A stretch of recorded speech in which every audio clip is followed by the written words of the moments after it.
Good afternoon. A teenage suspect's been charged with first-degree murder in the death of an OPP officer in Northern Ontario. 29-year-old Constable Taryn Bali, who was originally from Brampton, died after being struck by a vehicle. CTV's Janice Golding has been following this investigation and the aftermath of Bali's death. She joins us live now with more. Janice. Hi, Michelle. Well, the flags here at the OPP detachment next to the Chief Coroner's office are at half-mast today in honor of Constable Taryn Bali. Bali, who is 29 years old, originally from Brampton, was killed over the noon hour yesterday in the line of duty near Hearst, Ontario, which is about a 9.5-hour drive northwest of where we're standing. Police say members of the James Bay OPP were trying to stop a vehicle when an officer was struck. Officer Taryn Bali was seriously injured and died at the scene. The OPP have now arrested an 18-year-old who is facing charges of first-degree murder, assaulting an officer, dangerous driving, and flight from police. OPP Commissioner Thomas Carrick told reporters last night that the accused had escaped from a hospital where he was being assessed under the Mental Health Act. I know his father, and so I reached out, and it's just, like I said, words seem so inadequate. Here's a young person who just wanted to help others, and he volunteered to fill a backfill in Northern Ontario to take on some difficult work. He wanted to help others, and to see someone who just had a good heart, who he was so young, has such a bright future ahead of him. It's heartbreaking. He's a rookie officer, really. He's only 2.5 years on the job. He's a very hard worker, and police officers have an opportunity to go up north to places like James Bay and do deployments for a period of time. It's kind of extra work for them, and they help with staffing shortages and things like that up in the north. So he was going in the extra mile in service to the people of Ontario. And Constable Bali's family has traveled north to repatriate his body, which we are told is going to be brought to the coroner's court about a block from where we're standing right now. In the meantime, 18-year-old Justin Verano is going to be appearing in a courthouse today to face charges. Reporting live, I'm Janice Golding. Now back to Michelle. Thank you, Janice. There was a single vehicle rollover in Etobicoke last night. This incident happening just before midnight. Officers found the vehicle on its roof in the area of Highway 427 and Rexdale Boulevard. No injuries reported. The cause of this crash remains under investigation. And there's a tractor-trailer crash in Brampton early this morning. The crash was first reported around 4:15. Now, police say the tractor-trailer crashed while heading south on the 410 near Sandalwood Parkway. No other vehicles were involved and nobody was hurt. The cause of the crash is still being investigated. And one person was arrested following a collision involving a Peel police cruiser in Mississauga. It happened near Dundas and Dixie shortly after 11. Police say the cruiser was rear-ended while on a traffic stop. The driver of the vehicle involved was arrested and taken to hospital with minor injuries. The officer in the cruiser was not hurt. Still to come, Bryan Adams set to take the stage tonight for a FIFA kickoff concert here in Toronto. We'll have more on the pre-tournament celebration a little later in the newscast. But first, the TTC is introducing new technology aimed at cracking down on bad behavior. It will allow users to report rule breakers directly as part of a real-time monitoring program. CTV's Beth McDonnell has been following this story and joins us live with more. And it sounds like this might make a difference, Beth. Yes, Nathan, the TTC is rolling out this new technology to make subways and stations safer. The project is based on a pilot program happening here at Kennedy Station since April and will now be rolling out to all subway stations. Riders can expect to hear a specific audio message based on that safety issue that's happening. Have a listen. Attention customers at Kennedy Station. This is the Traffic Control Center. Stop smoking immediately. You are being recorded. Police and special constables will be dispatched if you do not comply. What triggers the announcement comes from riders. If they see something like drug use or a person being threatening, they can open the Safe TTC app and report it. That will trigger the announcement through the subway station, which is done through a technology called Assisted Management Program, and they also call that SAM. It uses cameras to spot the behavior before sending the message over the PA system. Using TTC's camera and PA system, transit control staff can now spot antisocial behavior like smoking or unsafe behavior like loitering or vandalism to tell rule breakers to stop what they're doing, and if they don't, dispatch law enforcement. That's good. That'd be good because sometimes I see that happening and I want to talk to someone, tell them what's going on. Like sometimes they're even smoking in there. I think that, I don't know. I don't know if it would help, to be honest.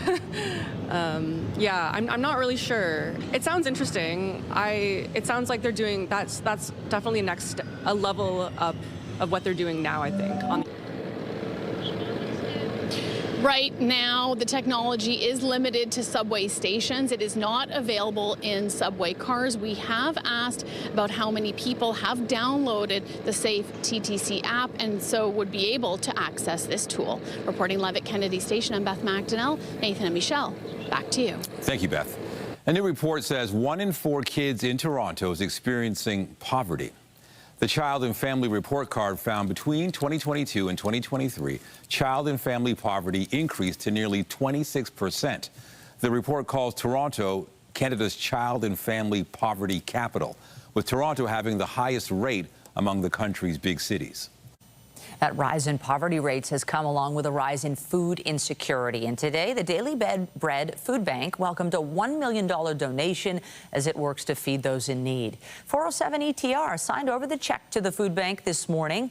Daily Bread says the support comes at a critical time, with annual visits to member locations up 348% since 2019. CEO Neil Hetherington spoke about the impact today's gift will have on their operations.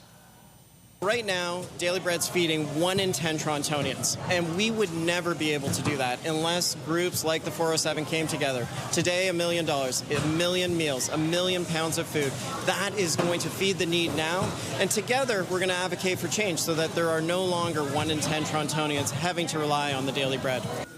Daily Bread Food Bank now spends about $29 million on purchasing each year, on food purchasing rather, each year. Compare that to just $1.5 million before the pandemic. The Premier has returned from his recent trade mission to Washington. The focus was on improving relations amid the ongoing trade war with the U.S., but opposition members are questioning whether the trip was worth it. CTV's Queen's Park Bureau Chief Siobhan Morris has been following the Premier's travels and joins us live now with more. Siobhan. Well, the NDP is accusing the Premier of lighting taxpayer money on fire for what they say amounts to a glorified photo op. These are the kind of trips the Premier has talked about as being really important to build those face-to-face connections, but this trip definitely didn't go as planned. The Premier was supposed to headline a meeting with the U.S. Chamber of Commerce and its chair, Ross Perot Jr., on Monday night. That event was abruptly canceled. We were told it was because of a scheduling conflict. Now, keep in mind, this event had been promoted and planned for well over a week at that point. The Premier did take meetings with industry players from the auto sector as well as farming and met with at least 3 senators. Here's what he had to say in Washington. They rolled out the red carpet for us. They treat us so well. My message to everyone, we love Americans. We love the U.S., and I know Americans love Canadians. Let's get a deal done. Let's create more jobs, more opportunities, more investment for both sides of the border. And if we get this deal done, both economies are gonna boom, the likes of which either country's never seen before, because no one likes the uncertainty.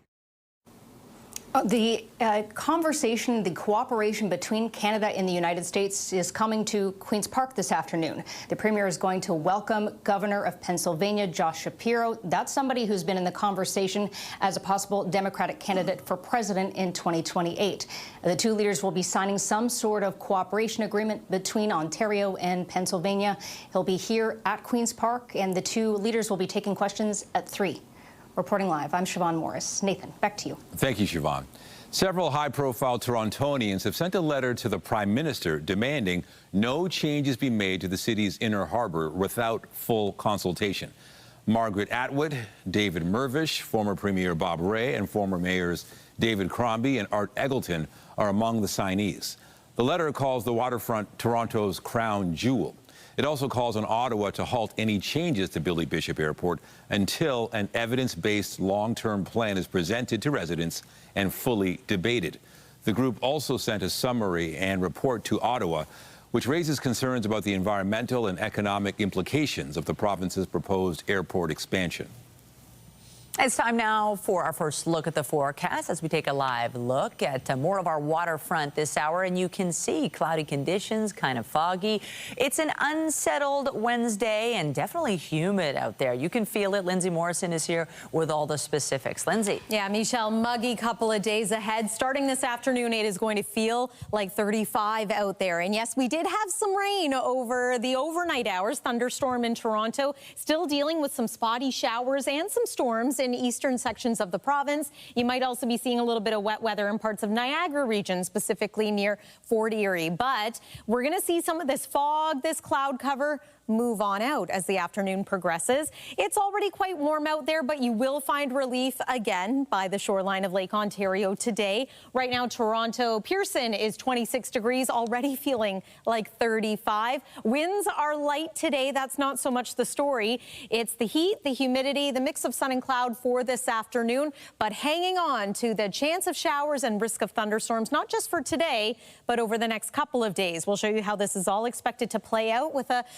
focus on Friday with that big event coming to town. We'll talk about Team Canada's first game and the weather you can expect coming up. But for now, Michelle, over to you.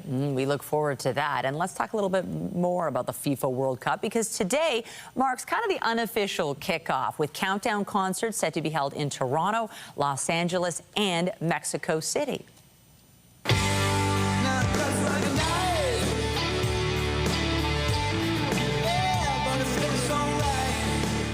Brian Adams headlines the show at Fort York. He will be joined by Toronto rockers The Beaches, as well as a special collaboration between Wyclef Jean, Canadian singer-songwriter I. CTV's Renee Rogers joins us live now with more on the festivities. Renee, this sure sounds like a lot of fun. It sure does, Michelle. And today, Team Canada took to the practice pitch to do some training ahead of the big day. The big day being Friday, of course, when Team Canada will play the first match on Canadian soil of the Men's World Cup against Bosnia and Herzegovina. And something kind of interesting is that the Bosnian Canadian Association tells us that they expect 25,000 Bosnian fans to descend on Toronto during these games to help cheer on their team. It's all part of this massive wave of global tourism that the World Cup is expected to bring. But that said, data provided to us by hotel analytics firm CoStar shows us that as of June 1st, hotels in Toronto, as well as Vancouver, the other host city, remain less than half full on match days, despite months of predictions that the tournament would lead to a surge in demand. However, there is hope that there will be quite a few last-minute bookings, and we're also hearing from short-term rentals that they seem to be taking a share of some of the typical hotel customers. Now, later today, we are expecting to hear from FIFA President Gianni Infantino for sort of an opening press conference for FIFA 2026, and we'll look forward to see what he has to say as this massive tournament, the biggest ever for the sport, is set to kick off. Renee, wow, it's amazing to think it's finally here. The bid was 8 years ago. Now kickoff is this week. It's actually tomorrow, but Canada's first match is Friday. Walk us through that excitement. That's right. So it will be taking place on Friday at Toronto Stadium with or against the team Bosnia and Herzegovina. Now, Team Canada will be looking for its first World Cup victory after having walked away winless during its last two appearances back in 1986 and in 2022. And of course, for Bosnia, this will be their second appearance at the World Cup. They will also be looking to hopefully get a win. And this all really kicks off, as you mentioned tonight, Michelle, with the countdown concert that will be taking place at Fort York and the Bentway. There are still tickets available, but if you can't make it in person to that event, it will be broadcast on CTV as well as TSN, tsn.ca, and the TSN app. That is great to know. Renee Rogers live for us in the National Newsroom. Thank you. You're welcome. The federal government is set to introduce its Online Harms Act today, which is expected to include a ban on social media for kids under 16 years old. CTV's Tyler Fleming takes a closer look at the potential ban and whether it will be enforceable. Evgeny Petrenko has 5 kids who all share one important rule. We don't let them on social media. You just get exposed to absolutely everything. And there's things that kids should not be seeing at that age, and there's things that I don't want my kids to see.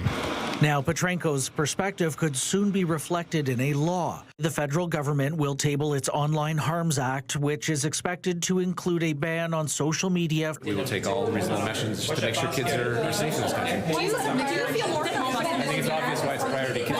The government isn't providing details in advance, but the proposed ban could be similar to measures Australia took last December. The bad thing about social media is definitely the addiction. Down under, online platforms like Facebook, Snapchat, Instagram, TikTok, X, and YouTube must prevent kids 16 and under from having accounts, and existing accounts are disabled. Experts say growing evidence of health harms makes the bill necessary. Tools need to be put in the hands of both teenagers as well as their parents and members of the broader community to ensure that kids can be raised in a digitally safe environment and be ready for adulthood without being prematurely exposed to this level of toxicity. But will it be enforceable? Everything's on there. All our sources of inspiration and connection are on there, so it's just not really going to work. Many tech-savvy teens say bypassing the ban will be easy, making education a critical piece of the puzzle. It's definitely up to families to sort it out. They should really just be controlling that kind of screen time, especially from a young age. Youth social media bans are gaining traction around the world. Here, several provinces are exploring restrictions. In Malaysia, new rules for young users started last week, while in Brazil, parents must be linked to accounts. It's great to see what other people are doing around the world, but it's it's infectious. Again, social media is also influential, both good and bad, too. Tyler Fleming, CTV News. The Bank of Canada held its benchmark interest rate at 2.25%. CTV's Rachel Aiello joins us now live from Ottawa with more on this decision. Rachel, was this a surprise? Yeah, good afternoon. Thanks for having me, Nathan. So economists and analysts did anticipate that the Bank of Canada would hold as they have done today. This is now the 5th consecutive time that the Bank of Canada has held the interest rate at 2.25% or 2.25%. And some of the reasons that they gave in making the decision to hold yet again were the ongoing war in the Middle East, the impact that is having on energy prices, and then the knock-on effect of energy prices driving up inflation globally around the world. And then, of course, the ongoing uncertainty around trade with the United States. Of course, we've seen U.S. President Donald Trump threaten to levy new tariffs on Canada as the trade talks between our countries heat up this summer. And then, of course, there are some of the domestic factors that went into making this decision. So, of course, the conversation around a technical recession, the economic stagnation that Canada is seeing right now, the softening in the economy, the unemployment numbers kind of fluctuating over the last number of reports. So all of those taken into consideration were what Bank of Canada Governor Tiff Macklem said informed this decision, but made the point very clear that while they have now held it for 5 consecutive times, that doesn't mean they won't hesitate to intervene should they need to. Also, the Bank of Canada governor touched on recession concerns. What are you hearing about that? Yeah, so that was really the big question going into today's press conference with Tiff Macklem was where would he fall on the question of is it a technical or a full recession? And he made it explicitly clear today that recession is not the word he would use. Take a listen.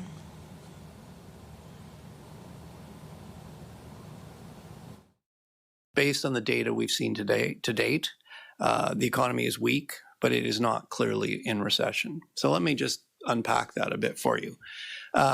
If you look at how the economy has evolved over the last year, GDP is roughly flat over the last 12 months. If you look at the labor market, it's up a little bit over the last 12 months, essentially flat over the last 6 months. As I mentioned, there's been a lot of volatility, month to month, quarter to quarter. But when you look through the bumps, I mean, the economy hasn't really grown in the last year, but it hasn't shrunk either.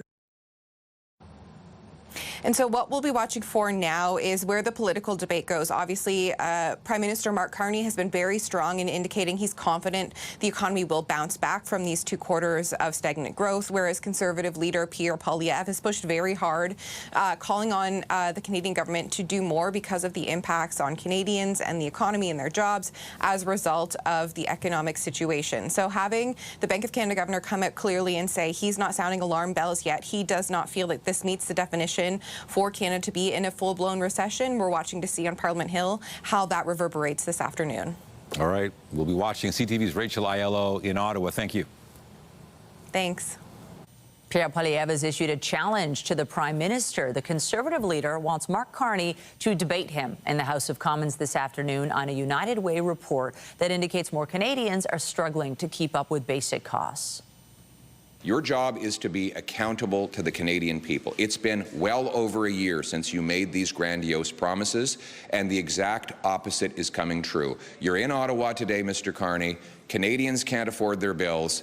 Get into the House of Commons and explain to them today at 2:15 what you're going to do to reverse the damage you've done. The United Way says 38% of Canadians struggle with food insecurity, and 1 in 5 report that all food in their home was eaten with no money to buy more. Nearly half of people in Canada say they could cover basic expenses for only 1 month or less. 27% say their situation has worsened over the past 6 months, and 2 in 5 Canadians have experienced poverty personally or know someone who has. Single parents, newcomers, and youth are among the most affected. A Canadian Senate committee is calling for better coordination of wildfire response. A new Senate report recommends the creation of an office to integrate responses to wildfire emergencies. Committee members say one of the key concerns is the need for a single national point of contact. The report also calls on Ottawa to create a national reforestation policy to plant more trees after wildfires. There are 15 recommendations in the report. To the Middle East, where there is yet another setback in efforts to end hostilities between the U.S. and Iran. Donald Trump is now saying, quote, "We're going to be attacking them very hard."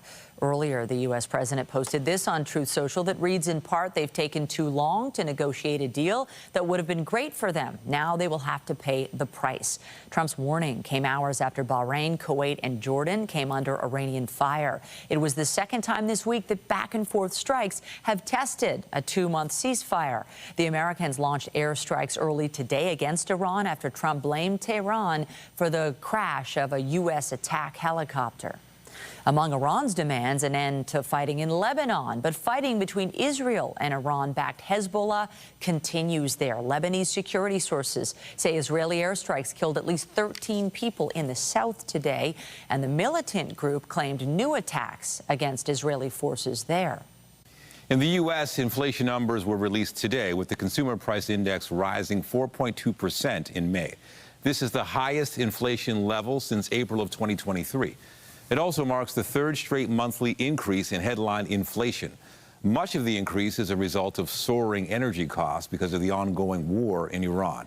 This is expected to put pressure on the U.S. Federal Reserve, which will make its next interest rate announcement June 17th. Well, the excitement is building for the games that are going to be happening in the World Cup. And of course, everything gets started tomorrow in Mexico. So let's take a little journey to some of these cities that are going to be hosting matches, including Mexico City. Risk of thunderstorms through tomorrow. There's a later game, and it looks like the weather could be a little unsettled in that part of the country as well. As for Friday, this is the big one for us. Team Canada playing in Toronto. And yes, we do have a chance of showers early in the day, but it's looking like around 3 p.m. conditions should be dry. Mix of sun and clouds, still going to be humid, but perhaps not quite as muggy as today and tomorrow. We're going to take you through a full look at your 7-day forecast after the break. When you see it happen, send it to CTV News. Text 10400. From your screen to ours. Text 10400. Well, soccer has been dominating the headlines in the city. A major golf tournament is set to get underway this week. Don't forget golfers. They'll be hitting the links at the RBC Canadian Open in Caledon. CTV's John Musselman joins us live now to tee up the tournament. Hey, John. Hi, Nathan. We're just on the first tee-off hole here for the Pro-Am event. The tournament gets underway tomorrow, but today is more of a relaxed day where one pro will team up with some local sponsors and some local business people to play 18 here at TPC Osprey. And this has been going on now all morning. There's been teams out there throughout the morning checking out the course, getting a feel for the greens and the fairways. The tournament again is attracting some of the top players across the world are coming here to Caledon to take part in the Canadian Open. Of course, they'll have that famous rink hole as well with the boards where the fans bang on the boards on the par 3 hole. We had a chance to speak to the CEO of Golf Canada and the tournament director about this weekend's event. Here's what they had to tell us. It's just a celebration of golf and sport in this country, and a national open, something we're so proud of. This is the best field that we've had in the last 20 years, with 15 of the top 50 in the official world golf rankings. We got more in-year winners, we got more FedEx Cup champions than we've had ever before. It's going to be a great week, and then with that, all the other spectator activities that we have going on. The rink hole is just such an iconic moment. If you're going to come out to bang on the boards and cheer on the Canadians, is a can't-miss moment in the tournament. And then we have our Team Canada watch party on Friday, so you can come to the event on Friday, watch some soccer, watch some golf all at the same time. There are now 6.8 million golfers in Canada playing golf. 900,000 of them only play indoors or on these off-course facilities. So we want this to be a pilot for other municipalities around the country, that golf can be in parks and little free and accessible means. So what do you say, Toronto? What do you think? We can get one of these in downtown Toronto and other municipalities across the country.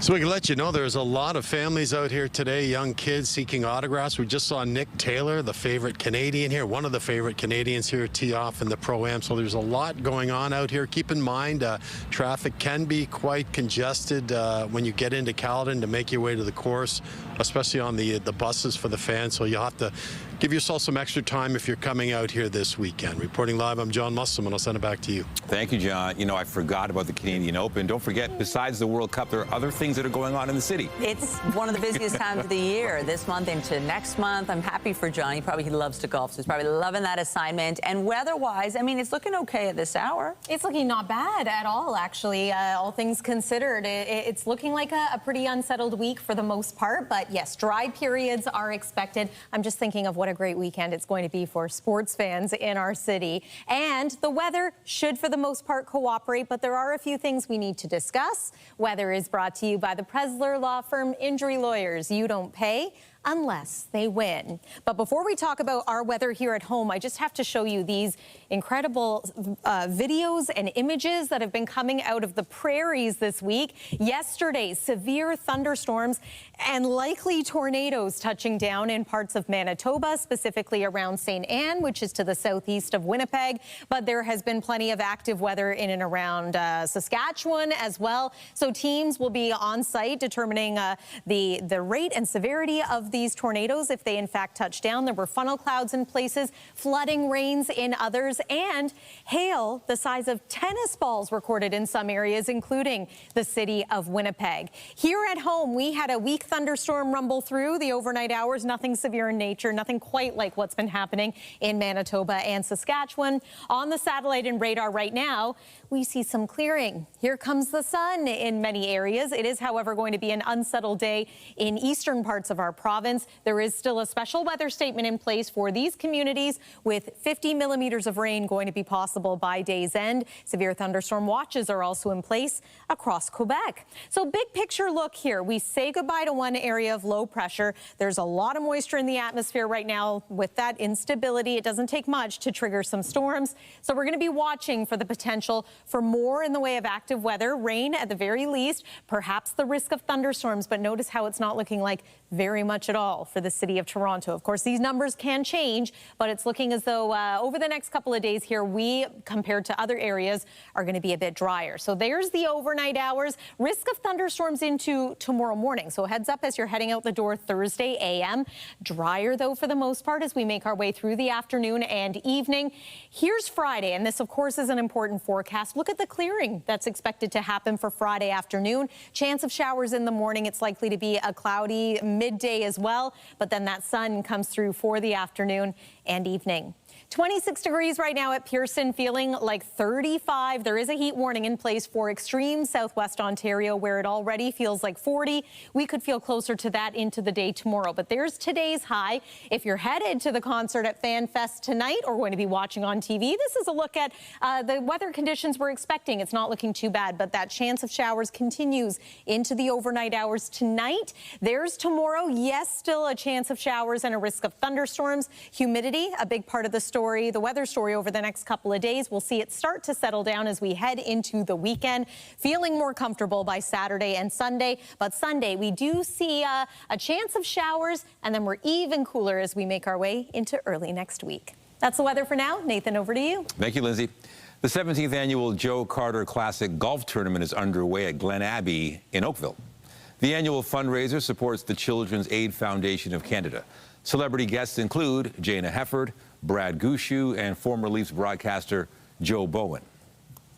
It's always about giving back to the community, and to be able to do this for 17 years, it is a blessing from the good Lord above, and to be out to have all these phenomenal athletes, and not just the athletes, but here at Glen Abbey, the golf course, wonderful golf course, all the non-celebrities who pay to play and help us to raise a lot of money for the Children's Aid Foundation. For me, this is what it's all about. Since its inception, the Joe Carter Classic has raised over $5 million for children and youth charities. The Blue Jays vying for a series win when they wrap up their 3-game set with the Philadelphia Phillies tonight. And it's lined to left field, a base hit. And Valenzuela has walked it off for the Blue Jays. What an end to the game. Brandon Valenzuela was a hero for the Jays last night. He hit a walk-off single to secure a 3-2 victory. Max Scherzer is set to start for Toronto tonight, making his return from injury. First pitch set for 7:07 at Rogers Centre. And the Temple will be looking for back-to-back wins when they host the Connecticut Sun tonight. Jaquez matched up with Sykes. Slim. Head to the inside. 13 in the corner for Slim. The team is coming off a big 85-68 win over the Chicago Sky on Sunday. Tip-off for tonight's game against Connecticut is set for just after 7 at Coca-Cola Coliseum. The Scepters introduced their new head coach this morning. Former NHL player Pascal Réaume is taking over from Troy Ryan, who left Toronto to become both coach and GM with the PWHL expansion team in San Jose. Réaume played 9 NHL seasons and most recently served as assistant coach of the AHL's Bridgeport Islanders. As a coach, you always want to get to the next level, and I think it was a big part of my coaching career is to get to the highest level I can get. And now I'm going to coach players that they're at their highest level and they're elite athletes. So I was very excited. The Scepters fell short of the PWHL's final playoff spot this past season. You're watching CTV News at noon. More news after the break. Stay with us.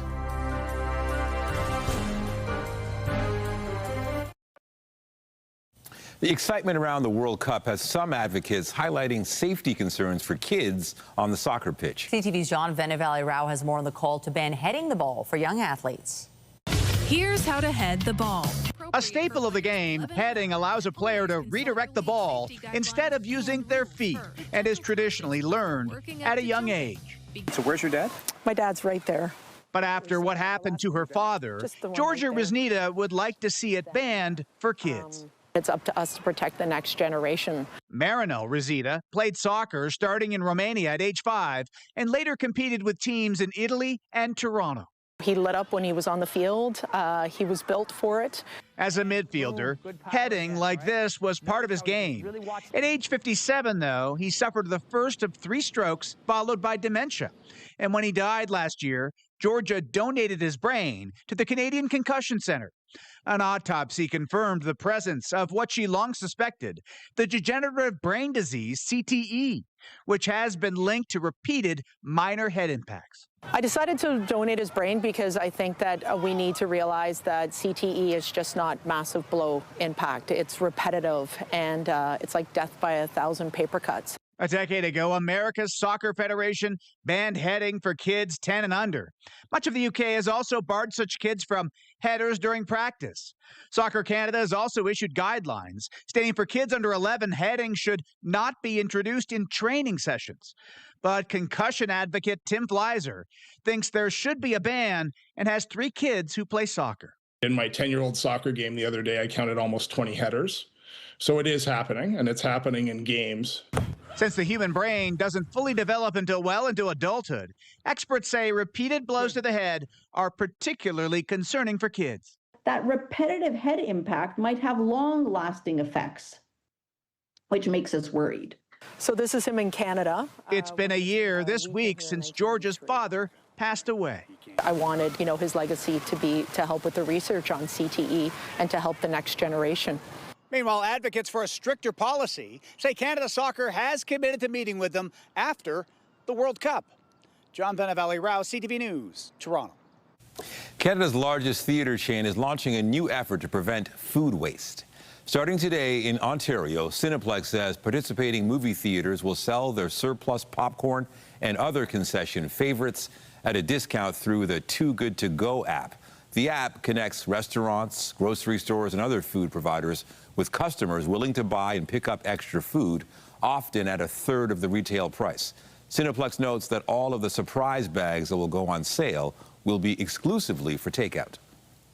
Still to come on CTV News at noon, new data shows the asking price for rents in Canada's biggest market has declined. We'll have those details when we come back. Get Toronto's top stories, breaking news alerts, and watch live. Download the CTV News app. As Toronto gets into the soccer spirit ahead of the kickoff to the FIFA World Cup, what would you be willing to give up to attend one of this summer's games? That's the questions respondents were asked in a spending survey ahead of the tournament. PayPal surveyed more than 1,000 Canadian adults last week online. 44% of respondents said they'd be willing to give up at least one financial priority to attend a match. Dining out and going out with friends were the most likely candidates for reduced spending. Out of the host countries, Canadians were the least likely to say they'd give up one of those financial priorities. 55% of Mexican respondents said they'd do it, and 2 out of 3 Americans. New numbers show the asking price for rents in Canada's biggest markets has declined because of increased supply and slower population growth. However, the average rent for occupied units continues to go up.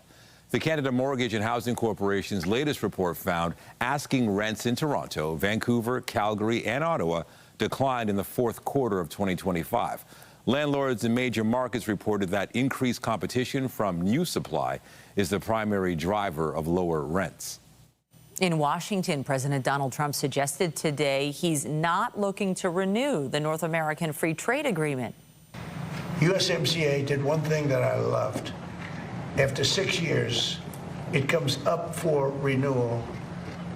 I don't know that I'm going to renew it because, to be honest with you, the United States does much better. Hey, we don't need anything that Canada has. We don't need anything that Mexico has, but they need everything that we have. With Mexico and Canada, we have trade deficits. We should have surpluses with them.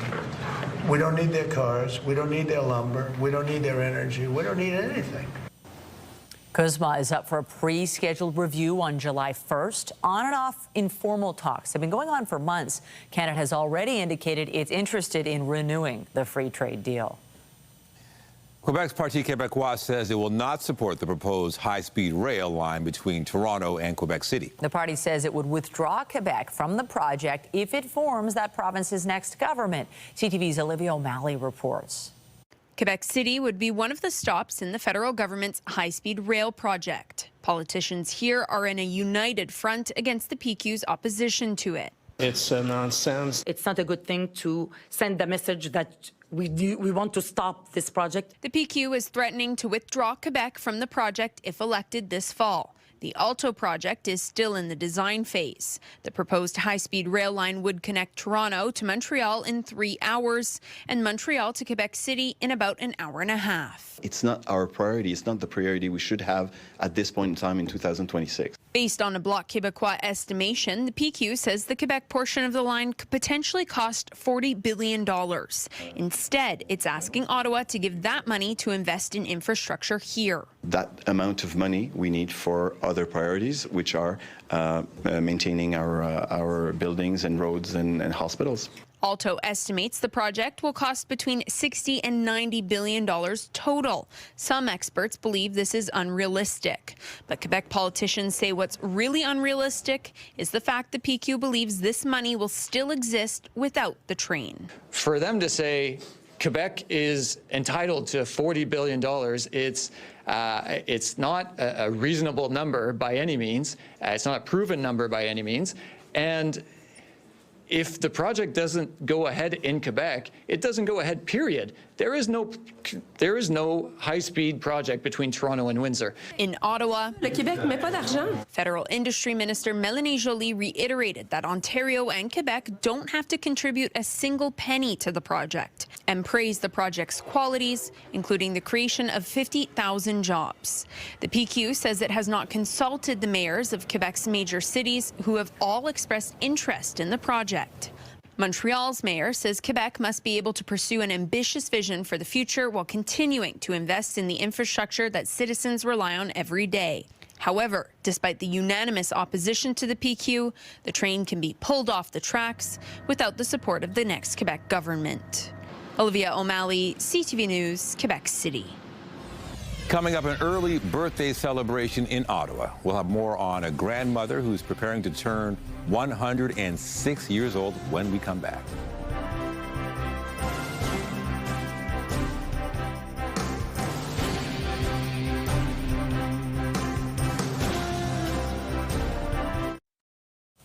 An Ottawa woman celebrated her birthday early as she prepares to turn 106 years old. She served as a code breaker during the Second World War and is now a grandmother of 5. CTV's Katie Griffin has more. Happy birthday, dear Wynne. Wynne Beecroft has a lot to celebrate. I was born July the 2nd, 1920. To mark turning 106 next month, afternoon tea at the Fairmont Chateau Laurier. It's rather puzzling. But when I come to think about it, I suppose 106 is a lot of days. Beecroft was born in England. My mother, when I was young, told me I would never be anything but a servant.